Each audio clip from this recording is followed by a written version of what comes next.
الحمد لله نحمده ونستعينه ونستغفره ونؤمن به ونتوكل عليه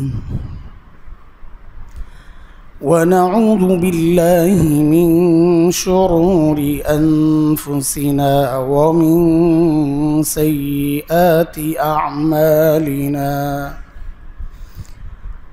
من يهده الله فلا مضل له ومن يضلله فلا هادي له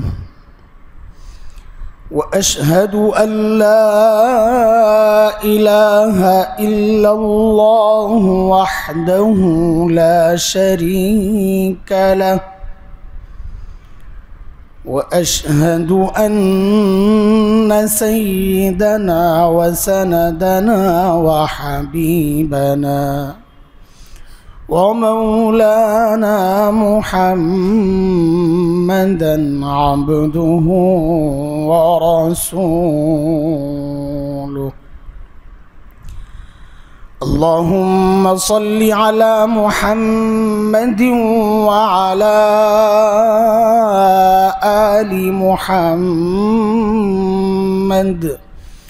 كما صليت على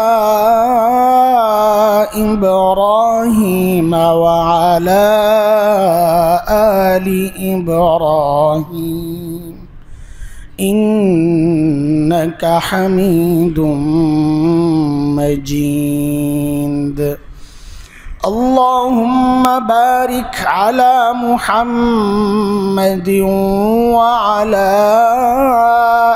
آل محمد كما باركت على إبراهيم وعلى آل إبراهيم إنك حميد مجيد أما بعد فأعوذ بالله من الشيطان الرجيم بسم الله الرحمن الرحيم وإذ قال إبراهيم رب اجعل هذا البلد آمنا واجنبني وبني أن نعبد الأصنام رب إنهن أضللن كثيرا من الناس فمن تبعني فإنه مني ومن عصاني فإنك غفور رحيم ربنا إني أسكنت من ذريتي بواد غير ذي زرع عند بيتك المحرم ربنا ليقيموا الصلاة فاجعل أفئدة من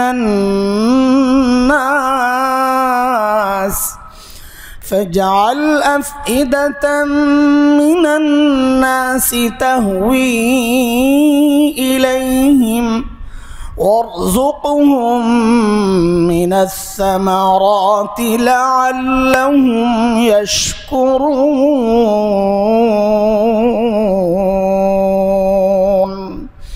آمنت بالله صدق الله العلي العظيم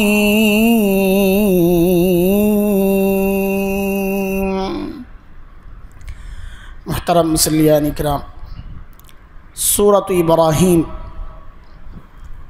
এই সূরার কয়েকটা আয়াত আমি তিলাওয়াত করেছি। আমরা জানি হজের মাস চলছে, কুরবানি অত্যাসন্ন, অনেক হজ যারা করবেন এমন অনেকেই চলে গেছেন, অনেকে প্রস্তুত হয়ে আছেন। আলহামদুলিল্লাহ যারা চলে গেছেন আল্লাহ তাআলা ওই জায়গায় তাদের যে সফরগুলো হচ্ছে ওখানে যে আমলগুলো হচ্ছে সবগুলো যেন আল্লাহ ঠিকঠাক মতো করার তৌফিক দেন। যারা এখনও যান নাই তাদের রাস্তাও আল্লাহ সহজ করে দেন, নিরাপদ বানায়া দেন। এবং আমরা যারা যাই নাই এখনও আল্লাহ তাআলা তাদের জন্য জিয়ারতে কাবা, নবী আলাইহিস সালামের রওজা এইসব জিয়ারতের তৌফিক আল্লাহ দান করে। হজ কোরবানি টোটাল বিষয়টাই খলিল ইব্রাহিম আলাইহিস সালাতু ওয়াস সালাম তার পরিবারের স্মৃতি। আল্লাহর ওয়াদা ছিল অতারাকনা আলাইহি ফিল আখিরিন, আল্লাহর ওয়াদা ছিল এটা খলিলের স্মৃতি আমি দুনিয়ায় বাকি রাখব। তো আল্লাহ স্মৃতি বাকি রেখেছেন। কেন রেখেছেন? কারণ খলিল আমাদের আদর্শ, খলিলের মিল্লাতের উপরই আমরা আছি। একটা হচ্ছে মিল্লাত, আরেকটা হচ্ছে শরিয়াত। মিল্লাত হচ্ছে ধর্মের মূল যে বিষয়গুলো, আর শরিয়াত হচ্ছে এর সাথে কিছু শাখা প্রশাখা, প্রত্যেক ধর্মের কিছু আলাদা বৈশিষ্ট্য এগুলো যুক্ত হয়েছে। ইহুদি, ঈসাই এদের মূল তো মিল্লাত ইব্রাহিম, এরা বিকৃতি নিজেদের পক্ষ থেকে এনেছে, যার কারণে ধর্ম ঠিক থাকে নাই। আর আল্লাহ তাআলাও শেষ আখরি পয়গম্বরকে সাল্লাল্লাহু আলাইহি সাল্লাম পাঠানোর সাথে সাথে সমস্ত নবীর নবুয়তকেও আল্লাহ তাআলা স্থগিত করে দিয়েছেন।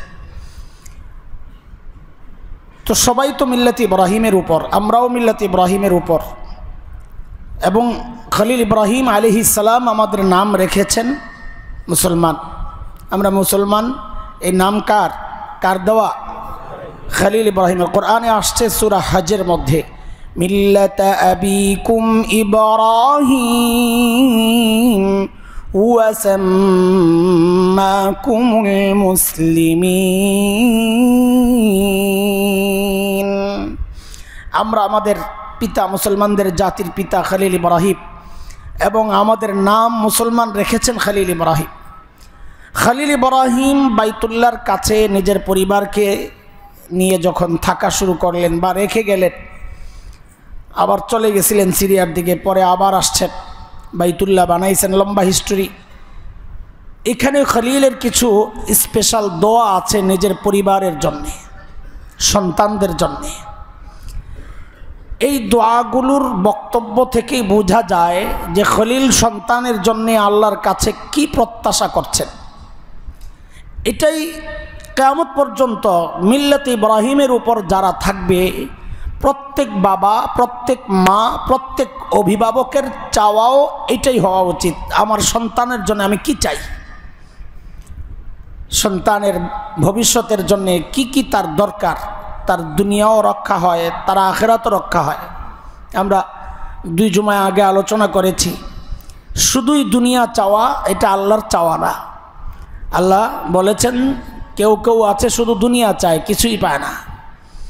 যারা শুধুই দুনিয়াকে টার্গেট করে তারা কিছুই পায় না, আযাব তাদের জন্য অপেক্ষা করছে, আল্লাহ বলেছেন। আর যারা দুনিয়াও চায়, দুনিয়ার কল্যাণ চায়, আখিরাতের কল্যাণ চায়, আল্লাহ বলেন তাদেরকে আমি দিব, উলাইকা লাহুম নসীবুম মিম্মা কাসাবু, আমি তাদেরকে দেব।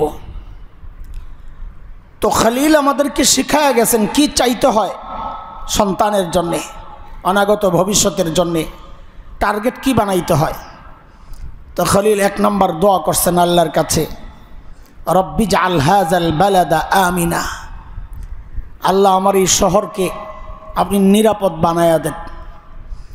প্রত্যেক অভিভাবকের জন্য এটা তার জীবনের টার্গেট বানানো উচিত, সন্তানকে যেখানে রাখবে ওই শহরটা যেন নিরাপদ থাকে, ঘর হোক, বাড়ি হোক, এলাকা হোক, নিরাপদ শহর।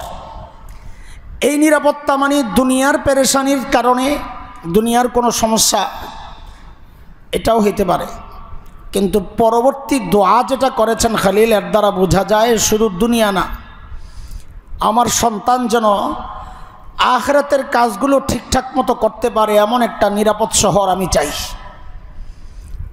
কারণ খলিল পরে দোয়া করতেছেন, আল্লাহ আমাকে এবং আমার পরিবারের সবাইকে, আমার সন্তানদেরকে আপনি মূর্তি পূজা থেকে বাঁচায় রাখেন। যেহেতু দুই দোয়া পাশাপাশি, তাইলে বোঝা যায় নিরাপত্তা চেয়েছেন কিসের থেকে?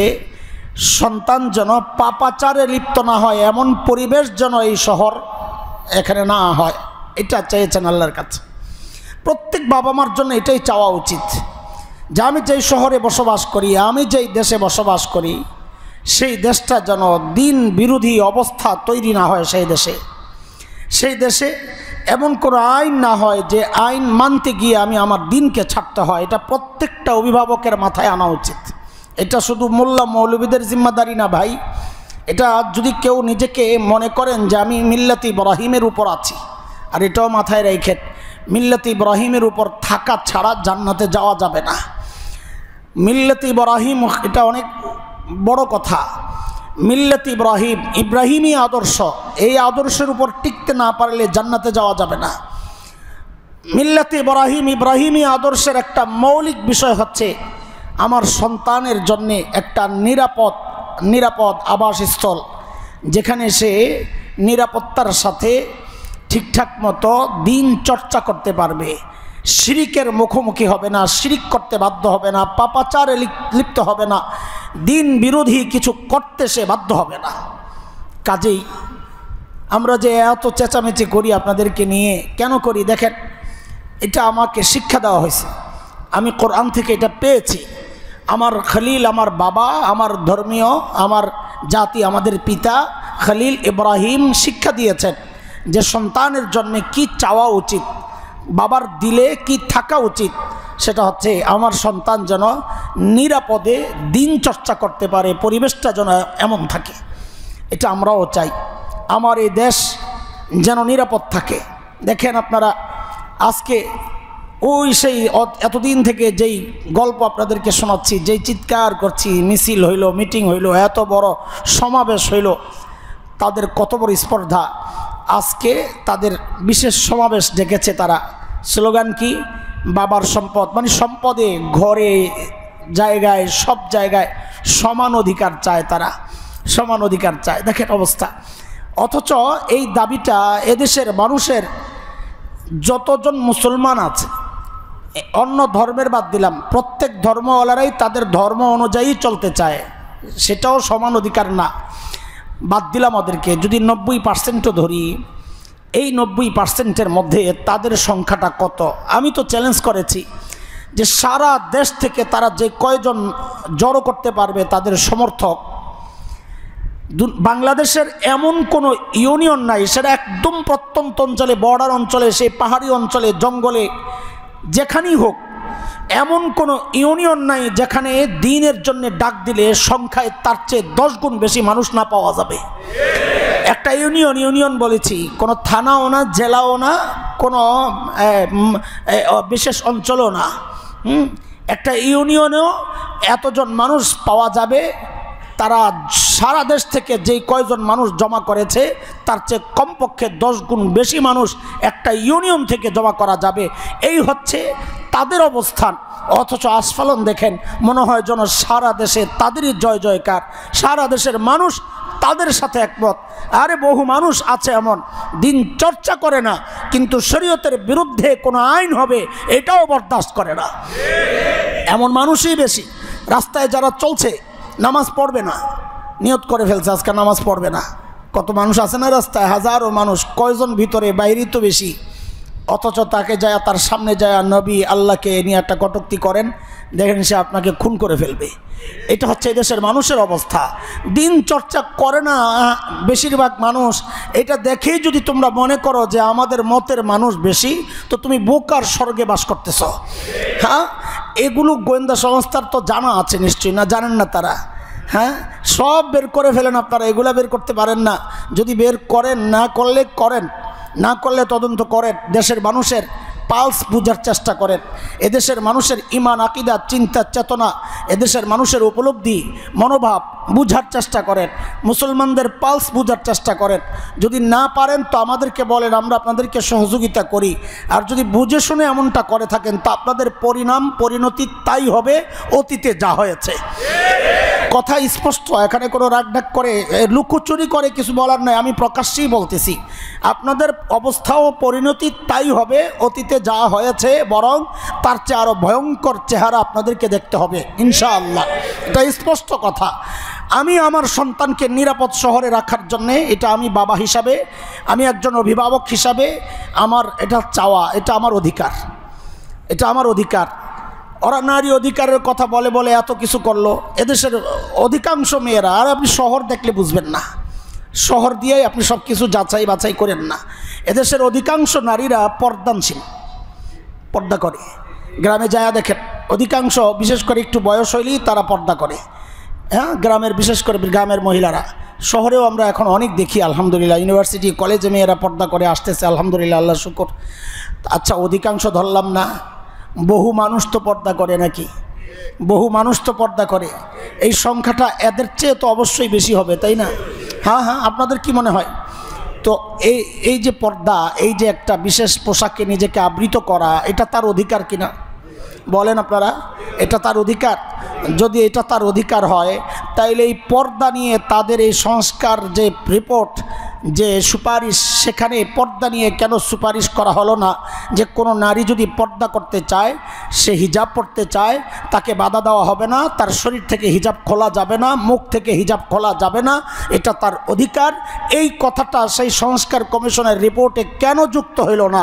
বোঝা গেল এদের টার্গেট তো আসলে ইসলাম। ইসলামের বিরুদ্ধে যা যা করা দরকার সব কিছু সংস্কারের নামে ওই সুপারিশের মধ্যে তারা ঢুকাইয়া দিছে। আর আমি আপনি মুসলমান চুপচাপ এগুলো হজম করা, এগুলো আমাদের জিম্মাদারি। দোস্ত, আপনার সন্তান, কসম করে বলছি, আপনার সন্তান যদি পরবর্তী জেনারেশন আইসা দিনের বিরুদ্ধে চলতে বাধ্য হয় আপনার চুপচাপ থাকার কারণে, এই সন্তান, কসম করে বলছি, আমি দায়িত্ব নিয়ে বলছি, এই সন্তান আল্লাহর আদালতে আপনার বিরুদ্ধে নালিশ করবে। আল্লাহ, আমার বাবা, আমার পরিবার, আমার অভিভাবকরা আমার জন্য একটা নিরাপদ শহরের ব্যবস্থার চেষ্টাটুকু করে নাই, এই অভিযোগ সন্তান দিবে আল্লাহর কাছে। এটা আপনার দায়িত্ব ছিল যে সন্তানের জন্য একটা নিরাপদ শহরের চিন্তা করা, পরিকল্পনা করা, বাস্তবায়নের চেষ্টা করা, অন্তত যারা বিরোধিতায় আসবে তাদের বিরোধিতা করা। আপনি কিছুই করছেন না। আপনারা মনে করতেছেন এগুলো সব হুজুরদের দায়িত্ব, যার যার কাজ সে করবে। আমরা কিছু নামাজ রোজা করতেছি, আল্লাহ শুকর, এত কিছু আমার দায়িত্ব না। না, ইসলাম শুধু নামাজের নাম না, ইসলাম শুধু রোজার নাম না, ইসলাম শুধু হজের নাম না, ইসলাম শুধু যাকাতের নাম না। ইসলাম হচ্ছে জীবনের সব ক্ষেত্রে আল্লাহর বিধান মানার নাম। আল্লাহর পক্ষ থেকে যখন যে আদেশ আসবে ওইটা বাস্তবায়ন করা, ওইটা অন্তর মনে বিশ্বাস করা, লালন করা, ধারণ করা, এটার নাম ইসলাম। ইসলামের বিরুদ্ধে যখনই কোনো শক্তি দাঁড়াবে তখন ইসলামের বিধান হচ্ছে তাকে প্রতিরোধ করা, তাকে প্রতিরোধ করা। এটা ইসলামেরই বিধান। আপনি মুসলমান হয়ে থাকলে আল্লাহর জমিনে কোরআন সুন্নাহ বিরোধী কোনো আইন যদি কেউ করতে চায়, আপনি যদি প্রতিবাদ করতে না পারেন, আপনি টুপিওয়ালা মুনাফিক, নিঃসন্দেহে কোনো সন্দেহ না। আপনি ভাইবেন না টুপি পড়ছেন মুসলমান হয়ে গেছেন, ভাইবেন না জুমা পড়তে আসছেন মুসলমান হয়ে গেছেন। না, ইসলাম শুধু দ্বীনি কাজ করা, এটাই ইসলাম না। কেউ করতে বাধা দিলে তাকে প্রতিহত করা, এর নামও ইসলাম। আপনার দয়া কি আমার নবীর চেয়ে বেশি? বলেন, আপনার দয়া কি আমার নবীর চেয়ে বেশি? সারা দুনিয়ার মানুষের দয়া একসাথে করলে আমার নবীর দয়ার মতো হবে? আল্লাহ দিছেনি ওইরকম রহমাতুল লিল আলামিন। আমার নবীর নাম কি? আল্লাহ কি দিছেন আমার নবীর পরিচয়? রহমাতুল লিল আলামিন। সেই নবী আলাইহিস সালাম যদি ইসলাম নিশ্চিহ্ন করার যে শক্তি, সেই শক্তির বিরুদ্ধে জিহাদ করতে পারেন, আপনি কোন জায়গার এত দয়ার মানুষ হয়ে গেলেন, এত সুশীল হয়ে গেলেন আপনি? হ্যাঁ, আল্লাহর কাছে এই সুশীলতার কোনো মূল্য নাই। আল্লাহর কাছে একমাত্র ধর্ম গ্রহণযোগ্য সেটা হচ্ছে ইসলাম। এর বাইরে এদিক ওদিক এটাও হইতে পারে, এটাও হইতে পারে, যার যারটা সে চর্চা করুক।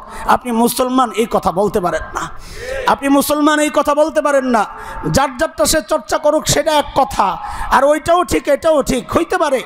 একটা এটা তো আমরা বলতেছি টেলিভিশন টক শোতে, এটা তো আমরা একদম বাধ্য করছি না।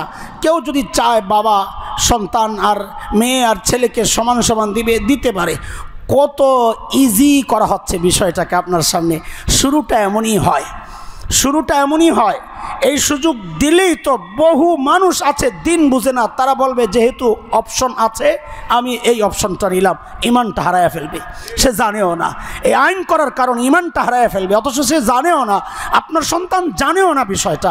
আপনি চলে যাবেন, আপনার সম্পদ নিয়ে আপনার সন্তানদের মধ্যে যেই দ্বন্দ্ব হবে, সেই দ্বন্দ্ব আসলে দ্বন্দ্ব সম্পদের দ্বন্দ্ব না, আসলে দ্বন্দ্বটা তখন হয়ে যাবে ঈমান আর কুফুরের দ্বন্দ্ব। ছেলে চাইবে শরীয়তের বিধান মানতে, মেয়ে চাইবে রাষ্ট্রীয় বিধান মানতে। আপনার মেয়েটা বেঈমান হয়ে কবরে যাবে, এর জন্য আপনি দায়ী। আপনি দায়ী কারণ আপনি এই বিষয়ে কোনো ভূমিকা রাখেন নাই। আমি আবারও ঘুরে মুড়ে আগের জায়গায় চলে যাচ্ছি না, আমি খলিলের দোয়াগুলো একটু বলি। খলিল দোয়া করতেছেন, রব্বি জাল হাযাল বালাদা আমিনা ওয়াজনুবনি ওয়া বানিয়া আন না'বুদাল আসনাম। আল্লাহ আমাকে, আমার পরিবারকে, আমার সন্তানকে মূর্তি পূজা থেকে আমাদেরকে হেফাজত করেন। আমরা তো মূর্তি পূজা করি না, তাই না? হ্যাঁ বলেন, করি? খাম্বার সামনে ফুল রাখে কে? ওটা তো মূর্তি না, ওটা তো জান আছে, কথা বলে না। খাম্বা কথা বলে না, কথা বলে না। এখন আপনাদের খাম্বা বুঝেন? খাম্বা স্মৃতিসৌধ না, এই খাম্বা না, আপনাদের যে স্মৃতিসৌধ, এটা সৌধ কি স্মৃতি, জুতা নিয়ে ওঠা যায় না। সুবহানাল্লাহ, কি ইজ্জতের জায়গা। আল্লাহ তাআলা হযরতে মূসা আলাইহিস সালামকে বলছিলেন, ফাখলা'না আলাইক ইন্নাকা বিল ওয়াদিল মুকদ্দাসি তুয়া। ওই যে তুরে গেছেন, যে আপনি জুতা খোলেন, আপনি এক পবিত্র জায়গায় আছেন, তার পবিত্রতা রক্ষা করেন, জুতা খোলেন। এখন পবিত্র জায়গায় যারা যায় তারা জুতা খোলে, সিস্টেম হয়ে গেছে, মসজিদে জুতা খুলে আসে, পবিত্র জায়গায় যায় জুতা খোলে, সিস্টেম এটা। এখন আপনাদেরকে স্মৃতিসৌধে ওঠার জন্য জুতা খুলে যেতে হবে। সেই জুতা খোলে তো কোত্থেকে? ঘর থেকে, কারণ নিয়ত তো স্মৃতিসৌধে যাবে, পুরা রাস্তাটাই তো পবিত্র হয়ে গেছে। এখন এই ঘর থেকেও জুতা খুইলেই যাইতে হবে। বেচারা ডক্টর ইউনূস সাহেব শুরুর দিকে কোথায় যেন গেছিলেন ফুল দিতে, বেচারা জুতা খুলে নাই, তো জানে না এটা যে পবিত্র জায়গা, জানে না, এটা জানাইতে হবে। তো এইটারও ছবি টবি তুইলা অনেকদিন ট্রল হয়েছে যে স্মৃতিসৌধের পবিত্রতা নষ্ট করলো শুরুতেই, পরবর্তী যে কি করে আল্লাহ জানে। হায় খোদা, সুবহানাল্লাহ। আহা, এই দাওয়াতটা তাকে পৌঁছানো দরকার ছিল তো, যে আপনি যেখানে যাচ্ছেন, ইন্নাকা বিল ওয়াদিল মুকদ্দাসি তুয়া, আপনি এক পবিত্র জায়গায় যাচ্ছেন, জুতা খুইলা যায়, অজুটাও করে যায়, তাই না? হ্যাঁ, অজু করার শর্ত আছে নাকি আপনাকে? লা হাওলা ওয়ালা কুওয়াতা ইল্লা বিল্লাহ। অধিকাংশই যায় যেগুলোর উপর গোসল ফরজ, গোসলও তো করে না। হ্যাঁ, ফরজ গোসল কি জিনিস জানেও তো না। বহু আমার বোন পাওয়া যাবে, এটা আমাদের কষ্ট, এটা বহু বোন পাওয়া যাবে মেয়েদের গোসল যে ফরজ হয়, গোসল ফরজ হয় জানি, গোসল করে, গোসল তো করি, এ তো এই মাজারের সেই পিসাব না, যাদের গোসল লাগে না, গোসল তো করে, কিন্তু গোসলের যে ফরজ আছে না জানার কারণে গোসল তো করে, গোসল করে না। এটাকে শরীয়তের গোসল বলে না, গা ধোয়া বলে। কি বলে? গা ধুইছে, গোসল করে নাই। গোসলের জন্যে, গোসলের ফরজ কয়টা? হ্যাঁ, কয়টা? কয়টা? তিনটা। আয় আল্লাহ, যদি গোসল যদি আন্দোলন করে বসে, আল্লাহ বাঁচাইছে যে না না অজুর ফরজ 4টা, আমার কেন 3টা হবে, সমান অধিকার চাই। আপনাকে যে অবস্থা আল্লাহ জানে কবে সেই ফতুয়া চলে আসে যে গোসলের মধ্যে তো কত কাজ, অজুর মধ্যে অল্প কাজ, সেখানে অজুর ফরজ তো বড়টার মধ্যে 3টা, অজুর মধ্যে 4টা। ঘটনা কি? এটা আমার আকলে ধরে না। এখন তো ইসলাম বুঝতে চায় আকল দিয়া, তা আকলে ধরে না, তো এখন কি করবে? হযরত আলী বলেছেন, ইসলাম দিন যদি আকল দিয়া বুঝার জিনিস হইতো, তো ওই যে মৌজার উপর মাসেহ করে না, জানেন মাসআলা? চামড়ার মৌজা পরলে একদিন এক রাত, মানে পবিত্র হইয়া মৌজা পরার পর যখন অজু নষ্ট হবে তখন থেকে একদিন এক রাত 24 ঘন্টা সে চাইলে না, সে ওই মৌজাটা না খুললে মৌজার উপর একটু হাতটা ভিজায়া একটু এরকম টান দিয়া মাসেহ করলেই পা ধোয়ার কাজ হয়ে যায়। এ মাসআলা জানেন তো? এটা হচ্ছে মৌজার উপর মাসেহ করা মাসআলা। আচ্ছা, সে যে সারাদিন মৌজাটা পায়ে দিয়া চলছে, ময়লাটা ভরছে কোন দিকে, উপরে না নিচে? বলে। তো হযরত আলী বলেন, দেখো দিন যদি নিজের আকল দিয়া বুঝার জিনিস হইতো, তো আকল তো বলে ময়লা ভরছে নিচে দিয়া, আমি মাছে করতেছি উপর দিয়া, ঘটনা কি মাছে তো নিচে দিয়া করা দরকার। বলে না না, দিনে তোমার মন মতো মানার জিনিস না, আল্লাহ যেভাবে হুকুম করছেন ওইভাবে মানার নামই হচ্ছে দিন। ঠিক আছে না? বুঝতে পারছেন কথা? শরীয়ত আল্লাহ রসুল যেভাবে বলেন ওইটাই শরীয়ত, আমার মন যেটা বলে এটার নাম শরীয়ত না। তো দেখা যায় আমাদের বহু বোন এরকম, আমরা শুনেছি, জানি এটা, আল্লাহ আমাদেরকে মাফ করেন, নামাজও পড়ে, এমনও আছে গোসলের ফরজ না জানার কারণে সে কুলি করে না, সে নাকে পানি দেয় না, আর এই সব ভালো করে ধোয়ে হয়তো, কিন্তু কুলি আর নাকে পানি না দেওয়ার কারণে তার গোসলের ফরজ আদায় হয়েছে? তো গোসল হয়েছে? গোসল হয় নাই। তো গোসল না হইলে নামাজ হবে? তো বহু মানুষ এমন আছে যে গোসল ফরজ কিন্তু তার খবর নেই, হ্যাঁ, দিন না জানার কারণে। তো আল্লাহ তাআলা আমাদেরকে মূর্তি পূজা থেকে রক্ষা করেন, এটা কার দোয়া? বলেন কার দোয়া? তো আমরা কি চাই মূর্তি পূজা থেকে বাঁচতে? বলেন, সন্তানকে বাঁচাতে চাই? হ্যাঁ, বসে ওই জায়গায় বসে, আপনারা বসে যান, আপনারা বসে যান, সবাই ঢুকলে কেমন হবে? আপনি বসে যান, ওখানেই বসেন, জায়গা নাই তো এদিকে আসতে, এক স্যারকে আসতে দেন, বসে।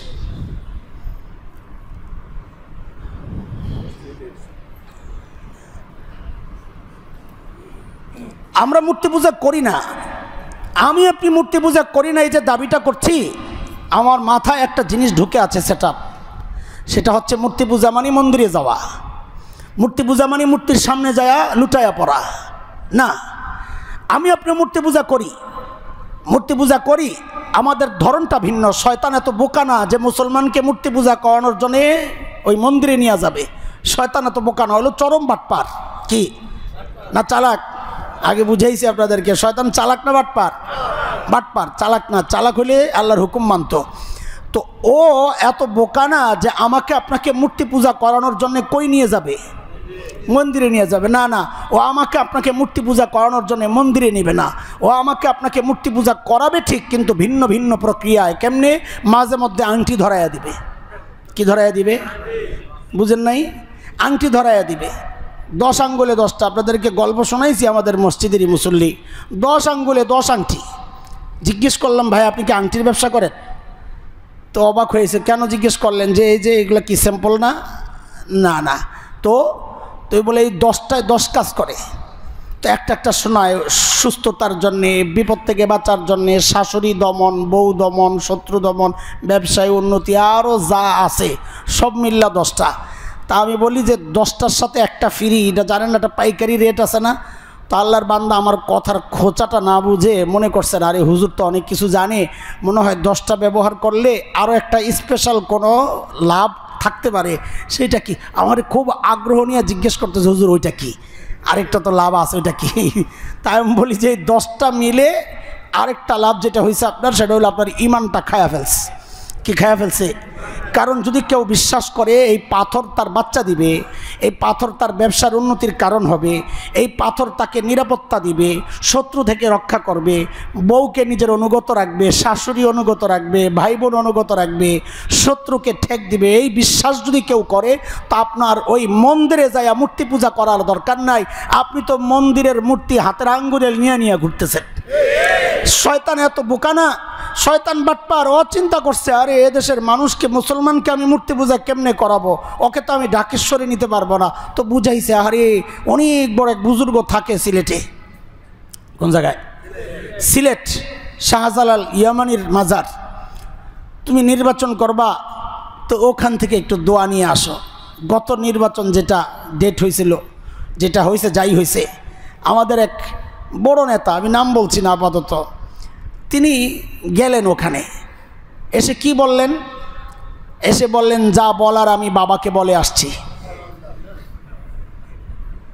তো নির্বাচনের পরে আমি বুঝছি যে কি বলছিল, বাবা নির্বাচন তো যা তা হবে, আমি দেখানোর জন্যে, পিঠ বাঁচানোর জন্যে করতেছি, হাইরা গেলেও আমি কিছু বলবো না, তুমি মনে রাখো।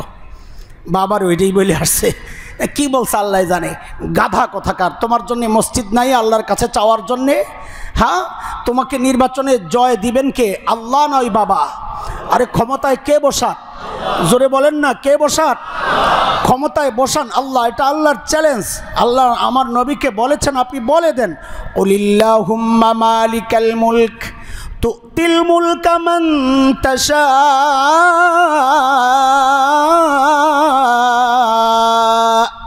ওয়া তানজিউল মুলকা মিম্মান তাশা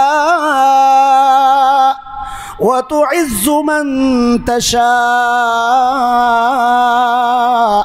وتذل من تشاء بيدك الخير إنك على كل شيء قدير। আল্লাহ বলেন ক্ষমতা দেই, কে দেন? ছিনায়া নেন, ইজ্জত দেন, বেইজ্জতি করেন, কে করেন? সব আল্লাহ করেন, সব আল্লাহ করেন। আল্লাহ করেন আল্লাহর মতো করে, আমরা চাই আমাদের মতো করে। এই জন্য আমি মনে করি সব বুঝিয়ে আমার হাতে। আল্লাহ চান আল্লাহর মতো করে, আমি চাই আমার মতো করে। না, আমার মতো করে হবে না, আমি যা চাই তা হবে না, সব আল্লাহ যা চান তাই হবে। সূরা তাকওয়ির ইদা শামসু কুবিরাত আম্মা পারার যে 4 নম্বর সূরার শেষ আয়াত পড়ে দেখেন, আল্লাহ বলেছেন, ওমা তাশাউনা ইল্লা আন ইয়াশা আল্লাহ ইল্লা আন ইয়াশা আল্লাহু রাব্বুল আলামিন। আল্লাহ বলেন তোমরা যা চাও তা হবে না, আমি যা চাই তাই হবে। আল্লাহ যা চান তাই হবে। আমরা মনে করি অত বড় শক্তি, জোরে আন্দোলন করলে বুঝি ওই সরকার পড়ে যাবে। আল্লাহ বলেন না, তুমি যা চাইবা তা হবে না। তুমি কি সরাইবা? তুমি তো গাড়ি সরাইতে পারো না। আমি যখন সরাবো, আমি পিচ্ছি দিয়া সরাবো, আমি বাচ্চারে দিয়া সরাবো। বদরের যুদ্ধ আল্লাহ দেখাইছেন। আমি এই যে আমাদের এই ইসলাহি মজলিস ছিল বুধবার, এখানে একটা কথা বলেছি, বদরের যুদ্ধে আমরা দেখেছি সেই গল্প। আবু জাহেল ছিল এই উম্মতের সবচেয়ে বড় অহংকারী। নবী বলেছেন এই উম্মতের ফেরাউন হচ্ছে আবু জাহেল। সেই ঘটনাটা কি একটু শোনেন। বদরের যুদ্ধে হযরত আব্দুর রহমান ইবনে আউফ, বুখারীতে আসছে বর্ণনা, হযরত আব্দুর রহমান ইবনে আউফ ডানে বামে তাকায়, নিজেই বলতেছেন, ডানে বামে তাকায় আমার মনটা খারাপ হয়ে গেছে। দুই পাশে দুই পিচ্চি, দুই পাশে দুই পিচ্চি। চিন্তা করতেছি, আরে আমি যদি বিপদে পড়ি আমার কে বাঁচাবে? দুই পাশে দুই সেনাপতি, যেই দুইজন এগরে বাঁচাইতে আমার জান শেষ। এর মধ্যে এক পিচ্চি কানে কানে বলতেছেন, চাচা আবু জাহেল রে চিনেন? আতাহারিফু আবা জাহেল। তো আমি একটু নড়ে চড়ে বসছি। আবু জাহেল কেন জানতে চাই? হ্যাঁ চিনি তো। আমার একটু দেখাইয়া দেন। আস্তে আস্তে বলে যেন পাশেরটায় না শোনে, ও শুনে ফেললে তো আগে চলে যাবে। তো আস্তে আস্তে দেখেন ইসলামের পিচ্চিদের হালত দেখেন। চাচা আমার একটু দেখাইয়া দেন। তো দেখাইয়া দিছে ওই যে আবু জাহেল। বলে দেখাইতে দেখাইতে পাশেরটায় আবার বলতেছে, চাচা আবু জাহেল চিনেন? চিনি তো। বলে কেন কেন?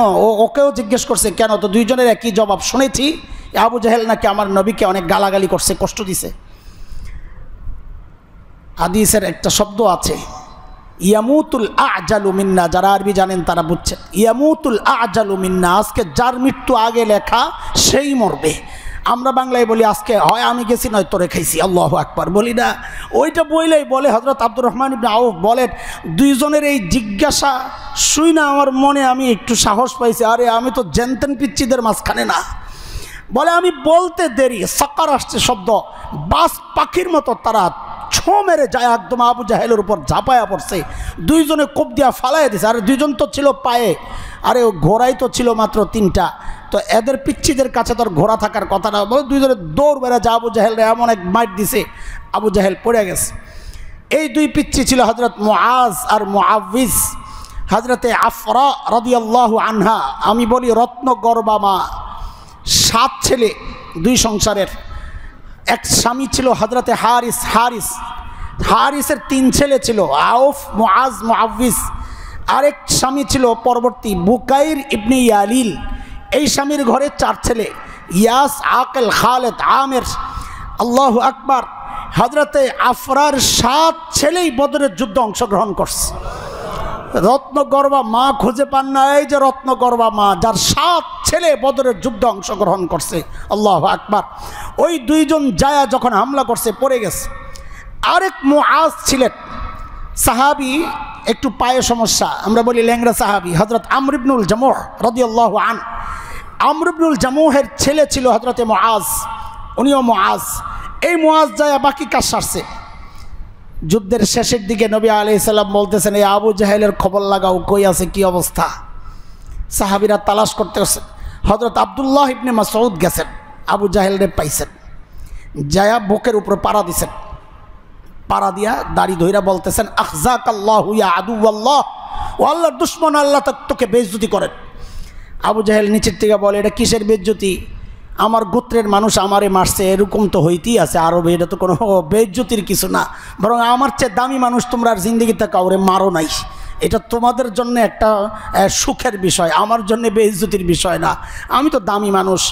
তোমার নবীরে বইলা দিও যে আমার দিলের মধ্যে ওর প্রতি আগের যে ঘৃণা আর ক্রোধ আর ক্ষোভ ছিল, এটা কমে নাই, বরং বাড়ছে। খেয়াল রাখেন, বাড়ছে।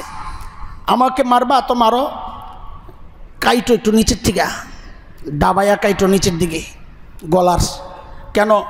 কল্লাগুলো যখন লাইন দেওয়া হবে, যখন আমারটা উপরের দিকে থাকে, মানুষ যেন দেখে ওই যে নেতার কল্লা।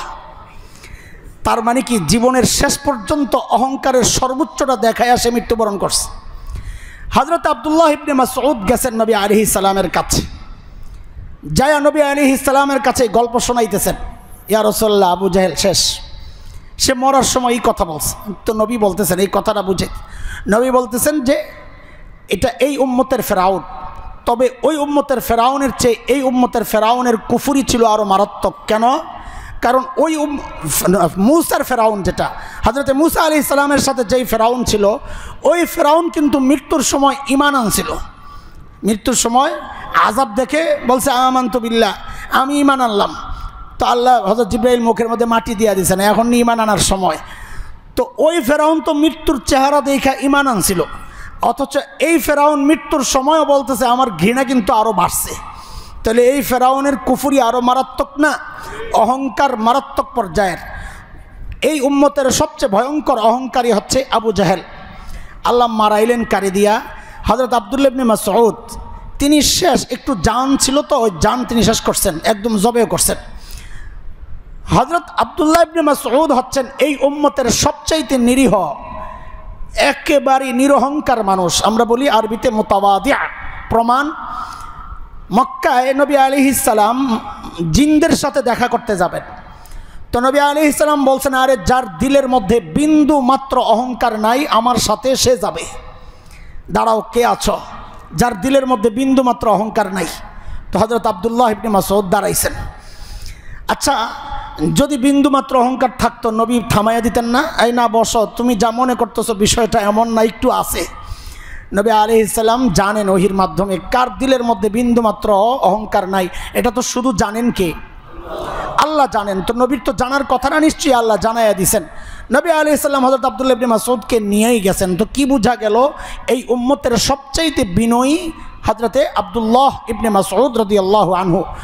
মানুষ গড়নেও ছিলেন খুব ছোট্টখাটো, উঁচা লম্বা না, একদম বেটে খাটোকুটো। দেখেন, আল্লাহ তাআলা যদি চাইতেন, আবু জাহেল সবচেয়ে বড় লিডার, মস্তান, তাকে মারার জন্য ওই রকম হেভি কাউরে পাঠাইতে পারতেন। ওই সময় হেভিকে হযরত ওমর লম্বা, হযরতে আলী মাশাআল্লাহ, হযরতে হামজা বীর পালোয়ান, যারা শুরুতে আসছিলেন, একদম শুরুতে, এটাকে বলে মল্লযুদ্ধ, মুবারাজা বলি আমরা আরবিতে। কাফেরদের পক্ষ থেকে 3 জন আসছে, উতবা, সাইবা, উতবার ছেলে ওলিদ, 3 জন আসছে। সাইবা, উতবা আপন ভাই, ওলিদ হইল উতবার ছেলে। 3 জন আসছে, হুঙ্কার দিছে, কে আছে আসো। আনসারদের 3 জন আসছিল, আর কয় না, তোমাদের সাথে আমরা লড়বো না, মরা মরা, তোমরা কৃষিকাজ করো, তোমরা যোদ্ধা না, জাতে যোদ্ধা না, কোরাইশ পাঠাও, কোরাইশ জাতে যোদ্ধা, ওদেরকে পাঠাও। তো মুসলমানদের পক্ষ থেকে 3 জন আসছে, হযরতে হামজা, হযরতে আলী, হযরতে উবাইদাহ ইবনুল হারিস রাদিয়াল্লাহু আনহু। হযরতে আলী লড়াই করছেন ওলিদের সাথে, উতবার ছেলে। হযরতে হামজা সাইবার সাথে, হযরতে উবাইদাহ ইবনুল হারিস উতবার সাথে। লড়াই যখন শুরু হয়েছে, হযরতে আলী 1 কোপে শেষ, হামজাও 1 কোপে শেষ। উতবা ইবনুল হারিসের ছুরি ছিল ছোট একটু, তলোয়ারটা মারতে গিয়ে নিজের হাঁটুর মধ্যে লেগে গেছে। অন্য বর্ণনায় আসছে উতবা নিজেই মারছে, তিনি আহত হয়েছেন চরমভাবে। উতবাও আহত, হজরতে ওবাইদাও আহত, হজরতে হামজা এবং হজরতে আলী ওই দুইজন তাদের নিজের প্রতিপক্ষ শেষ করে আইসা উতবাকে শেষ করছেন। তো আমার কথাগুলো বলার উদ্দেশ্য, তিনারা তো মূল পালোয়ান হচ্ছে হজরতে ওমর। উঁচা লম্বা দেখলে মুহাজিরদের মধ্যে ওমর অনেক উঁচা লম্বা, হজরতে হামজা অনেক শক্তিশালী, ওমর অনেক শক্তিশালী। আনসারদের মধ্যে উঁচা লম্বা ছিলেন হজরত কাইস, খাজরাজ গোত্রের নেতা হজরত সাদ ইবনে ওবাদার ছেলে কাইস ইবনে সাদ ইবনে ওবাদা রাদিয়াল্লাহু আনহুমা, তিনি ছিলেন অনেক উঁচা লম্বা। এই লম্বা লম্বা মানুষ তো আল্লাহ পাঠাইতে পারতেন আবু জাহেলরে শেষ করার জন্যে। আল্লাহ নির্বাচন করলেন কারে? দুনিয়ার সবচেয়ে বড় অহংকারীকে শেষ করার জন্যে আল্লাহ সবচেয়ে বিনয়ী ছোট্ট মানুষটারে পাঠাইলেন। কেন আল্লাহ দেখাইছেন এটা? যে তোমরা যেভাবে চাও আমি অন্যভাবে চাই। তোমরা চাও বড়টারে বড়টায় মারবে, আমি চাইলে বড়টারে ছোটটারে দিয়েও মারতে পারি। কথা বুঝে আসছে না?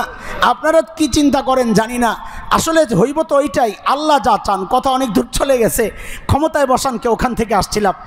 ক্ষমতায় বসানকে আমরা চাই, আমরা মনে করি ক্ষমতায় বসাবে আমেরিকা, আমরা মনে করি ক্ষমতায় বসাবে ভারত। এই জন্যে ওদের দেওয়া ওই পরিকল্পনা যা আছে বাস্তবায়নই হয় আমাদের টার্গেট। আমরা এক একজনকে ছেড়ে দিই, লাগাও মৌলবীদের বিরুদ্ধে কথাবার্তা, আলেমদেরকে যাচ্ছে তাই বলো, তাইলে আশা করা যায় আমরা তোমাদেরকে সাপোর্ট করব। আগামীতে আইসা তোমরা ক্ষমতায় এসে যে আমাদের পক্ষে কাজ করবা তার একটা প্রমাণ দিয়ে দাও। তো ফজলু পাগলার মতো একটারে লাগাইয়া দিছে, চালাও কথাবার্তা, আলেমদেরকে যাচ্ছে তাই বলো। যে আলেমরা 500 টাকায় বিক্রি হয়ে যায়, 500 টাকা দিলে বক্তব্য চেঞ্জ করে ফেলে, এইরকম অসভ্য কথাবার্তা। আমি বিএনপির নেতৃত্বে যারা আছেন তাদেরকে মেসেজ দিয়ে দেয়, আপনারা এদেরকে সামলান। যদি না সামলাইতে পারেন আপনাদের পরিণতি তাই হবে, পেছনের পরিণতি যা হয়েছে। আলেমরা 500 টাকায় বিক্রি হয় না, আলেমরা দ্বীনের জন্য সাপ্লাই রক্ত দিয়েছে, আলেমরা দ্বীনের জন্য জেল খেটেছে, রক্ত দিয়েছে, সন্তান হারিয়েছে, নিজের জীবন দিতে প্রস্তুত আছে। 100বার জীবন দিতে হইলে আল্লাহর দ্বীনের জন্য এই জীবন 100বার দিতে প্রস্তুত। তোমার মতো ফজলু পাগলারাই পাশের দেশ থেকে কমিশন খায়া খায়া আলেমদের বিরুদ্ধে বক্তব্য রাখো, জনগণ খেপে গেলে বাঁচার রাস্তা খুঁজে পাইবা না ইনশাআল্লাহ। এদেরকে সতর্ক করেন, সামলান। এখানে আইন শৃঙ্খলার লোকজন আছে, গোয়েন্দা সংস্থার ভাইরা আছেন, আপনারা দেশের শান্তি শৃঙ্খলা রক্ষায় আপনারা নিয়োজিত আছেন। আমরা আপনাদেরকে সহযোগিতা করতে চাই, পাশে থাকতে চাই। দেশের মানুষের ঈমান আকীদা চিন্তা চেতনার বিরুদ্ধে যারাই কথা বলবে ওদেরকে রুখেন। নতুন কোনো বিশৃঙ্খলা আমরা চাই না, শান্তির দেশ চাই, শান্তির পয়গাম দিতে চাই। কিন্তু বারবার আমাদেরকে হামলা করবে, আমাদেরকে টার্গেট করবে, কটূক্তি করবে, তাচ্ছিল্য করে কথা বলবে, এটা বরদাস্ত অতীতও করা হয় নাই, ভবিষ্যতেও করা হবে না ইনশাআল্লাহ। বলছিলাম হযরত খলিল ইব্রাহিমের চাওয়া, নিজেও আল্লাহ আমি মূর্তি পূজা থেকে বাঁচতে চাই, সন্তানকেও বাঁচাইতে চাই। খলিলের দোয়া, আমার সময় আসলে শেষ হয়ে গেছে কিন্তু কথা শেষ হবে না। খলিলের দোয়াগুলো আমরা বাকিগুলো আগামী সপ্তাহ ইনশাআল্লাহ। খলিলের 2টা দোয়ার আলোচনা আজকে হইল। নিরাপদ শহর, খলিল কি চাইছেন? পরিবারের জন্যে নিরাপদ শহর। আমরাও আমাদের শহরকে নিরাপদ চাই ইনশাআল্লাহ। আমরা আমাদের এই যে আইনশৃঙ্খলার ভাইরা আছেন তাদের যে কোনো সহযোগিতা আমরা করতে চাই। তারা বলুক আমাদেরকে, সমাজে শান্তি, চাঁদাবাজি, সন্ত্রাস, যত ধরনের সমাজে বিশৃঙ্খলা সৃষ্টি করে এমন যত কাজ আছে এর বিরুদ্ধে আমরা রুখতে চাই। আমরা আর চাঁদাবাজি দেখতে চাই না। আমরা আর চাঁদাবাজি, আমরা আগেও বলেছি, 5 তারিখের পর আমি স্পষ্ট বলেছি, চাঁদাবাজ দূর করছেন না, নতুন চাঁদাবাজদেরকে সুযোগ দেওয়ার জন্য না। কোথাও কেউ চাঁদাবাজি করতে গেলে গণধোলাই ছাড়া যদি পারেন পুলিশের কাছে দিয়ে দিয়ে, আর যদি মনে হয় না দেরি হয়ে যাবে নেতা এসে ছুটায় নেবে তো যা মনে চায় করেন, আমি আর সেদিকে যাচ্ছি না। কিন্তু কোনো চাঁদাবাজির সুযোগ দেওয়া যাবে না, সন্ত্রাসের সুযোগ দেওয়া যাবে না। আমরা একসাথে দেশ গড়তে চাই ইনশাআল্লাহ, একটা শান্তির আদর্শ দেশ গড়তে চাই ইনশাআল্লাহ। যারাই বিশৃঙ্খলা করবে, কটূক্তি করে বিশৃঙ্খলা সৃষ্টি করতে চাইবে, দেশের সাধারণ মানুষের চিন্তার বিরুদ্ধে কথা বলতে চাইবে, আমরা তাদেরকে একসাথে রুখতে চাই। এখানে আমরা দিন দেখব, দল দেখব না, নিজের দল দেখব না, নিজের নেতা দেখব না। আমরা দেখব যারাই বিশৃঙ্খলা সৃষ্টি করতে চায় আমরা এদের সাথে নাই। পারবো ইনশাআল্লাহ। সে যদি আমিও হই আমাকেও ত্যাগ করতে হবে। আপনার যদি মনে হয় আমিও বিশৃঙ্খলা সৃষ্টি করছি, আমিও রাষ্ট্রের জন্য হুমকি, আমিও দেশের স্বাধীনতা সার্বভৌমত্বের জন্য ক্ষতি হুমকির কারণ, তো আমাকেও সরাইয়া দেন, কোনো সমস্যা নাই। আমাকে আপনি শত্রু ভাবেন, কোনো সমস্যা নাই। আল্লাহ আমাকে হেদায়েত দেন, আমাকে এইরকম জঘন্য কাজ থেকে আল্লাহ আমাকে হেফাজত করেন। আমরা স্বাধীনতার অতন্দ্র প্রহরী। আমরা বলি আমাদের মাদ্রাসাগুলো শুধু মাদ্রাসা নয়, যদি এই দেশ কখনো আক্রান্ত হয়, সেটা আটলান্টিকের ওই পার থেকে হোক আর পাশের দেশ থেকে হোক, যেখান থেকে আক্রান্ত হবে, আমাদের প্রত্যেকটা মাদ্রাসা একটা ঘাঁটি হিসাবে নিজেকে প্রমাণ করবে ইনশাআল্লাহ তাআলা। আমরা দেশের অতন্দ্র প্রহরী, আমরা পাহারা দিয়ে রাখতে চাই দেশটাকে। যারাই বিশৃঙ্খলা করবে, সে যেই দলের হোক, যেই মতের হোক, আমার ভাই হোক, আপনজন হোক, তাকে আমরা সবাই মিলে প্রতিহত করব ইনশাআল্লাহ। আল্লাহ আমার এই দেশকে আপনি কবুল করেন। আমরা সব সময় দোয়া করি আল্লাহ এই দেশকে আপনার আযাব ও গজব থেকে হেফাজত করেন। এই দেশকে দেশি বিদেশি সমস্ত চক্রান্ত থেকে আপনি হেফাজত করেন। এদেশের স্বাধীনতা সার্বভৌমত্বকে হেফাজত করেন। এদেশের ফলে ফসলে খনিজ সম্পদে বারাকা দান করেন। আল্লাহ আমার দেশকে ঋণ মুক্ত বানায়া দেন। এই সুযোগটা নিয়েই দাতারা আমাদের কাঁধে চড়তে চায়। আমি বারবার একটা কথা বলি, আমরা বড় দুই গোষ্ঠী দ্বারা সবসময় আক্রান্ত হই, একটা দাদা গোষ্ঠী আর একটা দাতা গোষ্ঠী। কি বলেন? একটা দাদা গোষ্ঠী আর একটা দাতা গোষ্ঠী। আমরা দাদা গোষ্ঠীকেও তাদের আস্ফালন দেখাইতে দেব না, দাতা গোষ্ঠীকেও এদেশে আইসা শেকর গাড়তে দেব না ইনশাআল্লাহ। আল্লাহ কবুল করেন, আল্লাহ আমাদেরকে হেফাজত করেন। আমিন। ওয়া আখিরু দাওয়ানা আলহামদুলিল্লাহি রাব্বিল আলামিন।